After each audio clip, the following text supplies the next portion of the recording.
नमस्कार.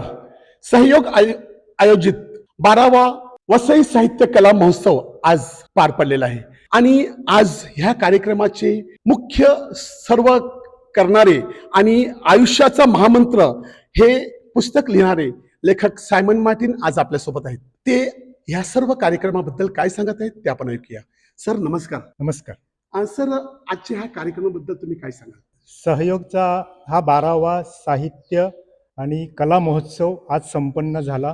प्रेक्षकांच्या उदंड उपस्थितीमध्ये मला वाटते डहाणू, पालघर, बोईसर ते पार मुंबई आणि नाशिक आणि पुण्यावरून देखील काही साहित्य रसिक आणि मित्र या कार्यक्रमासाठी उपस्थित होते. 500 ते 600 लोकांनी ह्या कार्यक्रमासाठी उपस्थिती लावली. 12वा कला महोत्सव होता. 1-2 वर्ष जर वगळली आपण करोनाची तर सातत्याने मागच्या 11 वर्ष आपण हा महोत्सव साजरा करीत आहोत. सुरुवातीला आपण हा महोत्सव वसई गावात साजरा केला. वसई पारनाक्यावर साजरा झाला. त्यानंतर इंग्लिश स्कूलमध्ये हा कार्यक्रम साजरा झाला आणि त्यानंतर मग सहयोगच्या आवारामध्ये आपल्या वास्तूमध्ये हा कार्यक्रम आम्ही साजरा करीत आहोत. आणि त्याच्या मागे एक स्पष्ट भूमिका आहे की शहर जेव्हा वाढत जाते तेव्हा त्या शहराच्या वाढीमध्ये सांस्कृतिक चळवळ अतिशय महत्त्वाचा रोल असतो. त्या सांस्कृतिक चळवळीचा लेखन असू द्या, वाचन असू द्या किंवा लिहिणारे असू द्या, तर ते अतिशय महत्त्वाचे असतात शहराला रूप देण्यासाठी. आपल्याला ठाऊक आहे की आपलं शहर प्रचंड प्रमाणामध्ये वाढत आहे. आज वसईची लोकसंख्या 35 लाखाच्या पार गेलेली आहे. मुंबई ही एकेकाळी सांस्कृतिक राजधानी होती, मग ते पुण्याकडे सरकली, परंतु आज आपण वसई ही एक सांस्कृतिक राजधानी ठरलेली आहे. कारण आपल्या इकडे मराठी टक्का फार मोठ्या प्रमाणामध्ये आहे. आणि मग आम्ही विचार केला की आपल्या आपल्या परीने पालघर जिल्ह्यामध्ये जे काही लिहिणारी मंडळी आहे त्यांना आपण एकत्र करावं. त्याचबरोबर साहित्य क्षेत्राबरोबर देखील सामाजिक चळवळी फार मोठा इतिहास आहे पालघर जिल्ह्याला. म्हणजे बोर्डीपासून डहाणूपासून महात्मा गांधीची पावलं या ठिकाणी लागलेली आहेत. गांधीच्या चळवळीमध्ये फार मोठा रोल पालघर जिल्ह्याने निभावलेला आहे. म्हणून सामाजिक चळवळी देखील महत्वाच्या आहेत. वेगवेगळी आंदोलनं चालू आहेत, लोकांचे लढे चालू आहेत आणि ही लढणारी माणसं आहेत ना, ती अपूर्व असतात. ती शहराचा मुख्य स्रोत असतो तो. आम्हाला असं वाटायला लागलं की आपण त्यांना देखील सहभागी करून घ्यावं. म्हणून 11 आपल्या महोत्सवामध्ये आम्ही एक रूपरेषा ठरवली होती की केवळ लिहिणारे नको, तर ह्या सगळ्या परिसरातले चित्रकारांना आपण एकत्र करावं. आणि 12 आपण चित्र प्रदर्शनं आपण आयोजित केली. कारण लोकांना चित्र बघण्याची सवय देखील आपण लावणं आवश्यक आहे. त्यामुळे 12 चित्र प्रदर्शनं झाली आणि 12 चित्र प्रदर्शनामध्ये आजपर्यंत वसई, मुंबई आणि पालघर जिल्ह्यात 60हून जास्त चित्रकारांच्या चित्राचं प्रदर्शन आपण भरवलं. त्याच्यामध्ये शिल्पकार होते, चित्रकार होते. काहींची चित्र प्रदर्शनं तर जहांगीर आर्ट गॅलरी किंवा दिल्ली सारख्या ठिकाणी झालेली आहेत. फिलिप डेमेलो सारखे चित्रकार आहेत, ते इंटरनॅशनल आहे. किंवा सचिन चौधरी आमचा जो शिल्पकार आहे त्याला राष्ट्रीय पुरस्कार मिळालेला आहे. तरी सगळी मंडळी आज ह्या सगळ्यामध्ये सहभागी नेहमी होत असतात. आणि हा सगळा फार मोठा मेळावा म्हणजे वेगवेगळ्या क्षेत्रातले, कला क्षेत्रातले, म्हणजे सिनेमा असू द्या, नाटक असू द्या, एकांकिका असू द्या, नृत्य असू द्या, संगीत असू द्या, चित्र असू द्या, लेखन असू द्या, या सगळ्या क्षेत्रातली माणसं गेल्या 12 वर्षामध्ये आपण गोळा केलेली आहे. मग आज 20 ऑक्टोबरला आपण हा 12वा कला महोत्सव आज आपण साजरा केला. आणि मला सांगायला आनंद वाटते की लोक थांबलेली असतात या महोत्सवात, की कुठले फार मोठे प्रायोजक नाहीत, कोणाची मदत नाही, सर्वसामान्य आपण काम करू शकतो हा विश्वास आम्हाला जाणवलेला आहे. मोठे स्पॉन्सरची काही गरज नसते. 4 माणसं जरी एकत्र जमली ना तरी त्या ठिकाणी विचार उद्भवत असतो, विचार प्रकट होत असतो आणि त्याकरता सातत्याने भेटणं आवश्यक असते. आणि आम्ही हा जो प्रयोग करत आहोत आम्हाला खूप समाधान आहे की वेगवेगळ्या क्षेत्रातली लोक आम्हाला येतात, भेटतात, त्यांचा वाटा उचलतात. आणि आज जो 12वा जो महोत्सव झाला त्याच्यामध्ये वसईचे चित्रकार आहेत दिलीप कोलते, त्यांच्या चित्राच्या प्रदर्शनाचं आज ह्या ठिकाणी उद्घाटन झालं, अनावरण झालं. त्यांनी काही चित्र आणि त्यांचं वैशिष्ट्य असं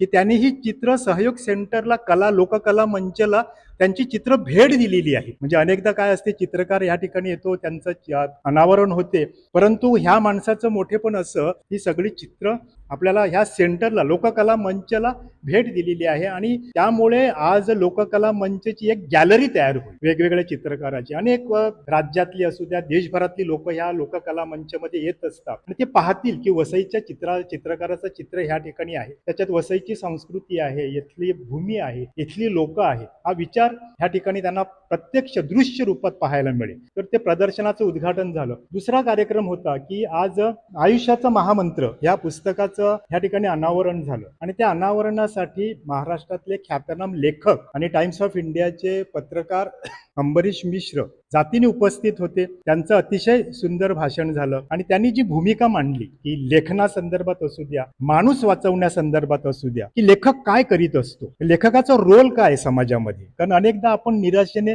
ग्रासलेलो असतो. आपल्याला वाटते की वाचून काय होणार आहे, लिहून काय होणार आहे, कोणी काय वाचत नाही, पुस्तकं लोक विकत घेत नाहीत. परंतु लेखन आणि लेखन अतिशय आवश्यक असते, कारण समाज आणि माणूस जिवंत ठेवण्याचं काम लेखक करीत असतो. कारण तो विचार घेऊन येत असतो आणि विचार कुठून येत असतो, तर विचार तुमच्या संस्कृतीतून येत असतो. म्हणून लेखक महत्वाचा असतो. आज जग हे विद्वेषाच्या टोकावर उभं आहे. आपण पाहतो की इस्रायलला काय चालू आहे, गाझा पट्टीमध्ये तर संपूर्ण नरसंहार चालू आहे. म्हणजे माणूस नष्ट करण्याचं कारस्थान माणूसच रचत आहे. त्या ठिकाणी लेबनॉन सारखा देश उद्ध्वस्त होत आहे आणि ह्या सगळ्या परिस्थितीमध्ये आम्हाला असं वाटू शकते की आम्ही दूर आहोत या सगळ्यापासून, पण तो आपला भ्रम आहे. कारण ती जी वृत्ती आहे ती सर्वत्र असते आणि त्याला अटकाव करण्याचं काम हा सातत्याने लेखक करत असतो. म्हणून लेखक महत्वाचा. दूर कुठेतरी विनाश चालू आहे, आम्हाला त्याची झळ बसणार नाही असं वाटायचे दिवस आता संपलेले आहेत. संकट आपल्या घरापर्यंत येऊन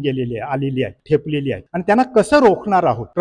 प्रत्येक माणूस आज भयभीत आहे, तो घाबरलेला आहे, भीतीग्रस्त आहे. मग ह्या भीतीच्या पार जाण्याचा जो मंत्र आहे तो फक्त लेखक देऊ शकतो. ह्या आयुष्याचा महामंत्र या पुस्तकात खरं म्हणजे आध्यात्मिक स्वरूपाचं लेखन आहे. त्याच्यामध्ये आपला आवाज ऐकण्याची कला, म्हणजे आपल्याला अनेकदा अनेक आवाज ऐकू येत नाहीत. पूर्वी आपल्याला अनेक आवाज ऐकू यायचे, आता आपली कातडी बधीर झालेली आहे, त्यामुळे आपल्याला आवाज ऐकू येत नाही. तर ते आवाज कसे ऐकायचे. माणूस धावून जायचा पूर्वी, आता तो धावून जात नाही, कारण त्याला हाका ऐकू येत नाहीत. हाका ऐकू यावे लागतात आणि हाका ऐकू येण्यासाठी आपली संवेदना जागृत असावी लागते. तर आपली संवेदना जागृत असावी म्हणून ह्या पुस्तकाचं लेखन आहे आणि मला वाटतं त्या पुस्तकाचं अतिशय चांगल्या प्रकारे स्वागत झालेलं आहे. आजच्याच प्रकाशन सोहळ्यानंतर कमीत कमी 250 प्रती त्या पुस्तकाच्या विकल्या गेल्या, त्यामुळे अतिशय चांगला रिस्पॉन्स आहे. महाराष्ट्रभर देखील या पुस्तकाचा चांगला खप होईल ह्याची खात्री आहे. वसईमध्ये अनेक लोक लिहिती आहेत. सहयोगचा तो देखील एक उपक्रम आहे की सहयोग प्रकाशनाच्या माध्यमातून आम्ही अनेक लोकांची पुस्तकं प्रकाशित करीत असतो. नवीन जो लेखक असतो ना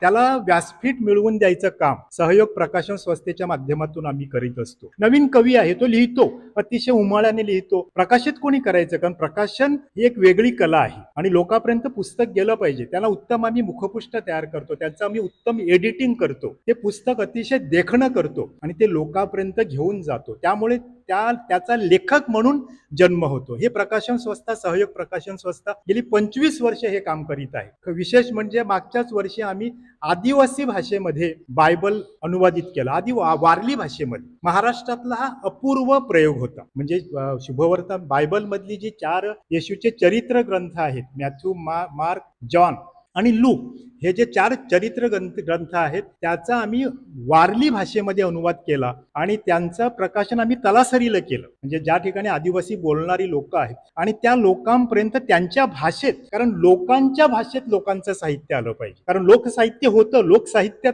लोकसाहित्यातूनच साहित्य आलेलं आहे, प्रमाण भाषेत आलेलं आहे. तर पुन्हा लोकभाषेकडे जायची जी चळवळ आहे, पुन्हा मुळाकडे जाण्याची चळवळ आहे, तो आमचा प्रयोग असतो. तर तो अतिशय मोठा प्रकल्प होता आणि ते आलं आणि त्या वारली भाषा बोलणारी ख्रिस्ती लोक असतील किंवा अख्रिस्ती लोक असतील, परंतु माझ्या भाषेमध्ये देवाचा शब्द आलेला आहे, ही अपूर्व घटना आहे.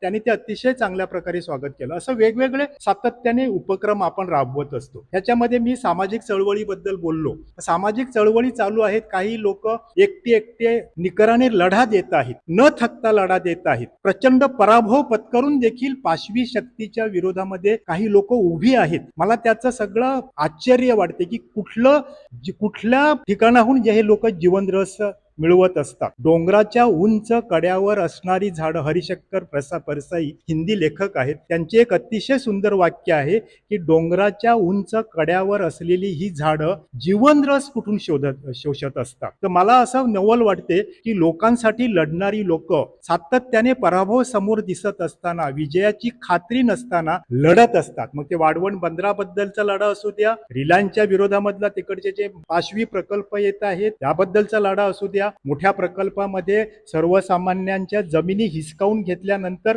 लोक विस्थापित होतात, तो विस्थापनाचा प्रश्न असू द्या, महाराष्ट्रभर किंवा पालघर जिल्ह्यामध्ये अतिशय महाकाय प्रकल्प सुरू आहेत आणि त्याच्या विरोधात छोटे छोटे आवाज, पण ती लोक लढत आहेत. तर आम्हाला असं वाटलं सहयोगला की आपण यांची दखल घेतली पाहिजे. सामाजिक क्षेत्रामध्ये अनेक लोक, ते आरोग्याच्या क्षेत्रात असू द्या, सामाजिक क्षेत्रात असू द्या, लोक काम करतात. मग आम्ही एक असा प्रयोग केला की त्यांना आपण सहयोग पुरस्काराने सन्मानित करायचं. मग आम्ही जो पहिला पुरस्कार चालू केला तो 1 लाख रुपयाचा होता. त्याकरता आम्ही कोणाहीकडून मदत घेतली नाही, परंतु 1 लाख रुपयाचा पुरस्कार म्हणजे पालघर जिल्ह्यामध्ये अशा काही संस्था आहेत की जगावेगळं, आणि दुसरी महत्वाची गोष्ट की त्यांची आजपर्यंत कोणी दखलच घेतली नाही, अशा लोकांना आम्ही ते पुरस्कार दिले. ह्या वेळेला आम्ही 4 जणांची निवड केली. त्यासाठी निवड समिती होती आमची. त्या निवड समितीने अतिशय काटेकोर काही निकष लावले की संविधान मानणारी लोक असावी, धर्मनिरपेक्षतेवर ज्यांचा विश्वास आहे आणि जे लोकांच्या चळवळीमध्ये अखंड 30 ते 40 वर्ष कार्यरत आहेत अशी माणसं आपण निवडायची आणि त्यांचा आपण सन्मान करायचा. त्याकरता पालघर येथील रमाकांत पाटील जे ज्येष्ठ पत्रकार आहेत आणि पालघरच्या सगळ्या लोकलढ्यामध्ये त्यांचा सहभाग आहे. लोकांच्या लढ्यामध्ये हा माणूस सातत्याने पुढे आहे आणि विशेषतः 45 वर्ष हा माणूस समाजवादी विचारसरणी घेऊन त्या सगळ्या चळवळीत आहे. आम्हाला असं वाटलं की त्यांचा कुणी सन्मानच केलेला नाही आणि त्यांना अपेक्षा पण नाही, पण आज आम्ही त्यांना सन्मानाने बोलावलं. आणि बिशप डाबरे आहेत जे संत साहित्याचे अभ्यासक आहेत, तुकारामाचा ज्यांनी व्यासंग आहे आणि भारतीय संत जे आहेत ते त्यांनी जगाच्या वेशीवर नेऊन ठेवलेले आहेत, एवढं मोठं ज्यांचं कर्तृत्व आहे, त्यांच्या हस्ते आम्ही त्यांचा सन्मान केला. किंवा वसईचे मिलिंद खानोलकर आहेत, समाजवादी परिवारातून ते आलेले आहेत. मी वसईकर नावाची चळवळ ते चालवत आहे. त्यांचं देखील काम खूप मोलाचं आहे की माणसं सुखासीन झालेली असताना, घरातून बाहेर पडत नसताना आम्हाला काय करायचं आहे, कोणीतरी लढेल, कोणीतरी उभा राहील, प्रश्न मागच्या 30-35 वर्षामध्ये अजिबात सुटलेले नाही. विजेच्या प्रश्नाने वसईमध्ये उग्र रूप धारण केलेली आहे. मुलं अक्षरशः अभ्यास करणारी मुलं अक्षरशः कंटाळलेली आहे. वसईच्या रस्त्याची अवस्था तर इतकी दुर्दशा झालेली आहे की सांगायची सोय नाही. पुरामध्ये वसई बुडते आणि माणसं अक्षरशः तळमळतात. मला असा प्रश्न पडतो की 3-3 दिवस वसई जेव्हा हँग होते तेव्हा डायलिसिस करणाऱ्या माणसाचं करायचं का? आम्ही त्यांना हॉस्पिटलपर्यंत कसे घेऊन जाऊ शकतो? 21व्या शतकामध्ये देशाच्या आर्थिक राजधानीच्या बाजूला असलेलं उपनगर वसई, त्याच्यामध्ये ही परिस्थिती आहे. आणि या सगळ्या परिस्थितीच्या विरोधामध्ये एल्गार पुकारणारा जो आवाज आहे तो मिलिंद खानोलकरांचा आहे. प्रश्न कधीही थांबत नसतात, प्रश्न कायम असतात, त्याचं स्वरूप बदलत असते. 89 मध्ये आम्ही हरित वसईची चळवळ उभी केली, पर्यावरण रक्षणासाठी, दहशतवाद्या विरोधामध्ये उभं राहिलो. वसईतून घराघरातून माणसं आली, सर्व धर्माच्या लोकांनी आम्हाला पाठिंबा दिला. मुंबई आणि देशाच्या राजधानीपासून आम्हाला सहकार्य मिळालं, कारण ती वेगळी चळवळ होती. जी माणसं लढ्यामध्ये आहेत त्यांच्या मागे उभं राहिलं पाहिजे. विशेषतः मुंबईच्या सगळ्या वृत्तपत्राने ती चळवळ उचलून धरली. नॅशनल जिओग्राफी सारख्या मासिकाने जागतिक मासिकाने वसईच्या चळवळीची दखल घेतली आणि त्यानंतर 10-15 वर्षानंतर आपण जी पर्यावरणाची चळवळ जगभर फोफावली ती नंतर आलेली आहे. पण 1989 मध्ये वसईकरांनी पर्यावरणाचा विचार मांडलेला होता की ही भूमी वाचली पाहिजे, हा निसर्ग वाचला पाहिजे, तरच आपण वाचणार आहोत. हा विचार वसईकरांनी, आणि त्याकरता वसईच्या मैदानावर मेधा पाटकर यांच्या नेतृत्वाखाली 1 लाख लोक त्या काळात जमलेली होती. म्हणजे हा विचार तेव्हा, आज जगभर तो अतिशय परवलीचा शब्द झालेला आहे की माणूस वाचवा आणि निसर्ग वाचवा. पण 89 मध्ये वसईकर भूमीची हाक ऐकून बाहेर पडले होते.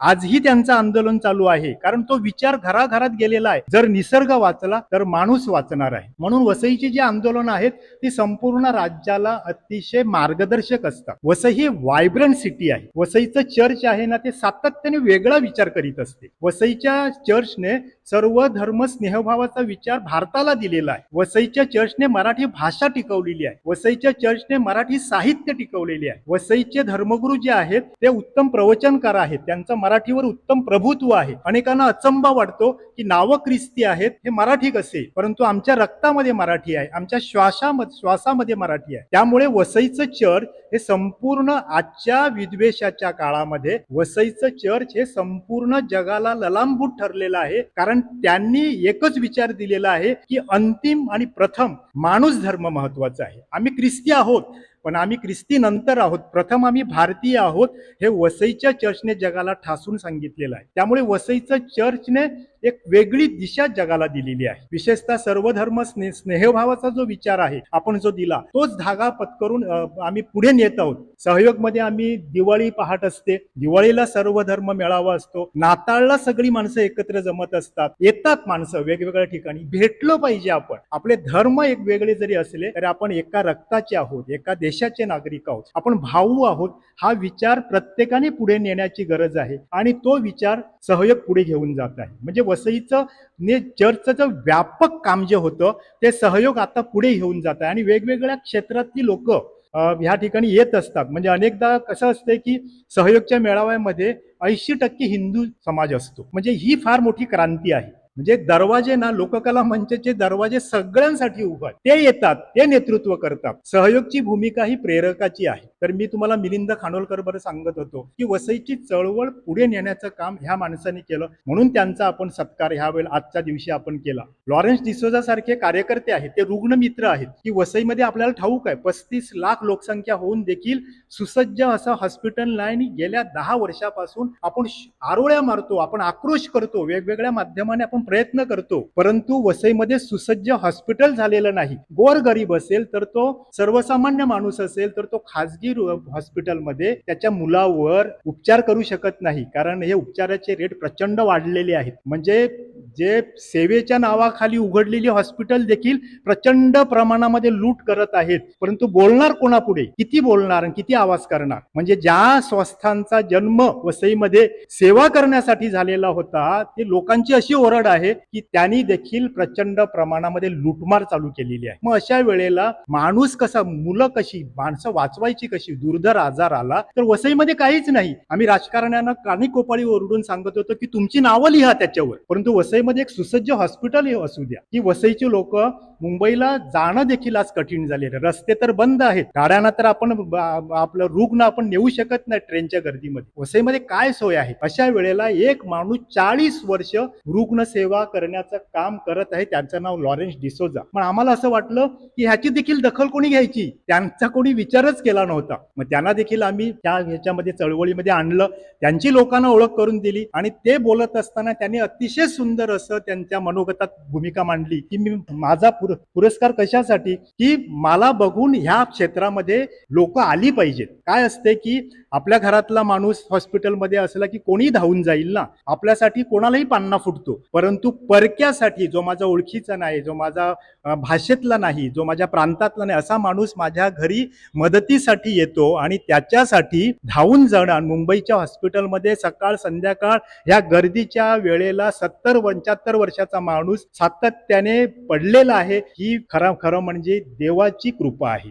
तर त्यांचा आपण सन्मान केला. वाडा तालुक्यामध्ये अतिशय दुर्गम भागामध्ये सेवावर्धिनी नावाची संस्था 25 वर्षापासून काम करते. वाडा, त्यानंतर विक्रमगड असेल, वाडा, ह्या 2 तालुक्यामध्ये ज्यांचं काम विस्तारलेलं आहे, ज्यांच्याकडे आज 40 आरोग्य सेवक आहेत आणि अतिशय मोठ्या प्रमाणामध्ये जीवनाच्या सगळ्या अंगामध्ये त्यांचं काम चालू आहे, अंग प्रत्यंगामध्ये. अशी एक संस्था आम्ही निवडली, सेवावर्धिनी संस्था, आणि त्याच्यामध्ये सगळे आदिवासी कार्यकर्ते आहेत, त्यांनी ट्रेन केलेले आहे. मग ते आरोग्याचं क्षेत्र असू द्या, शिक्षणाचं क्षेत्र असू द्या, शेतीचं. शाश्वत शेती हा आता परवलीचा शब्द झालेला आहे, कारण ग्लोबल वॉर्मिंग असू द्या किंवा अवकाळी पडणाऱ्या पावसामुळे शेती नष्ट होण्याच्या मार्गावर आहे. आज 20 तारीख झाली आणि आजही पावसाने आराम घेतलेला नाही. पाऊस सातत्याने सुरू आहे.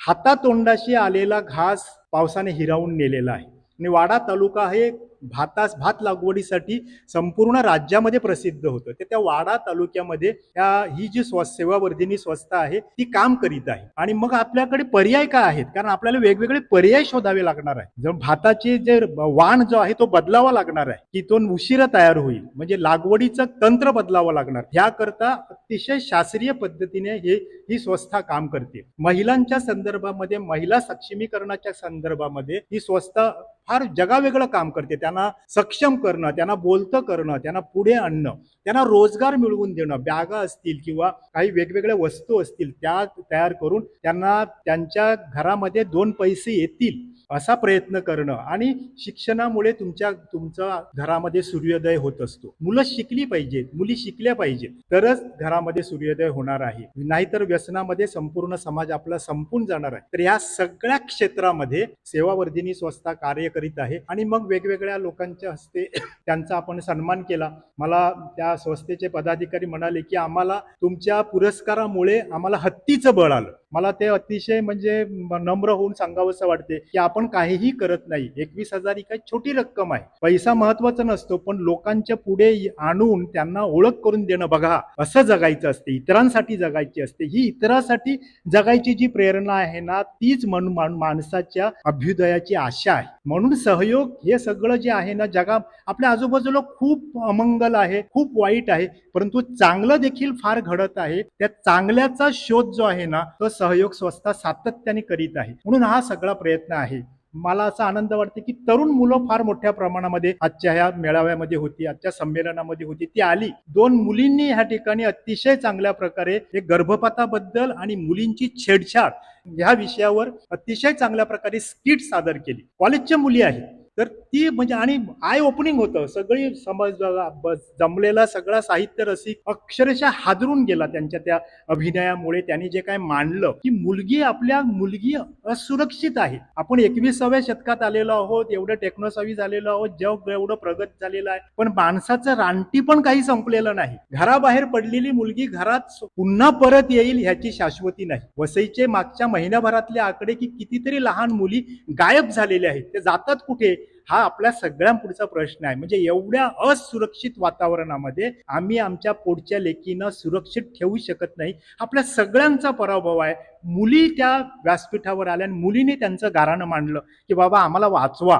ते वाचवण्याचा आवाज जो आहे ना, तो सहयोगच्या त्या लोककला मंचच्या व्यासपीठावरून लोकांपर्यंत पोहोचला. आणि मग युट्यूब असेल, फेसबुक असेल, इकडे उपस्थिती किती असते, परंतु हे सगळे प्रोग्राम जे असतात ते तुमच्या माध्यमातून जगभर जातात. तुम्ही जेव्हा ते युट्यूबवर टाकता, मागचे सुद्धा कार्यक्रमाचा तुमचा जो रिपोर्ट आहे तुम्ही युट्यूबवर टाकला, मला लंडनवरून फोन आला की बाबा तुमचा कार्यक्रम बघितला. मला केवढा आनंद झाला, कारण माध्यमामुळे आपण संपूर्ण जगभर आपली भाषा, आपला विचार, आपलं कार्य आपण जगभर नेऊ शकतो. आणि ही जी चांगली माणसं आहेत, ही चांगली माणसं निराशाग्रस्तांना, ज्यांना आपण ह्या ठिकाणी सन्मानित केलं, ही निराशाग्रस्तांना जीवन रस देण्याचं काम करीत आहेत. असं वेगवेगळा सगळा आपला प्रकल्प होता. तर मी तुमचे देखील आभार मानतो की सातत्याने ही एक बाजू तुम्ही आमच्या समर्थपणे सांभाळता, कारण तुम्हाला जाणवलेलं आहे की ही माणसं चांगलं काम करीत आहेत, तर त्यांच्या मागे उभं राहिलं पाहिजे. तर तुम्ही प्रत्येक हाकेला ओढ देऊन ह्या सगळा जो प्रकल्प आहे तो लोकांपर्यंत नेण्याचं,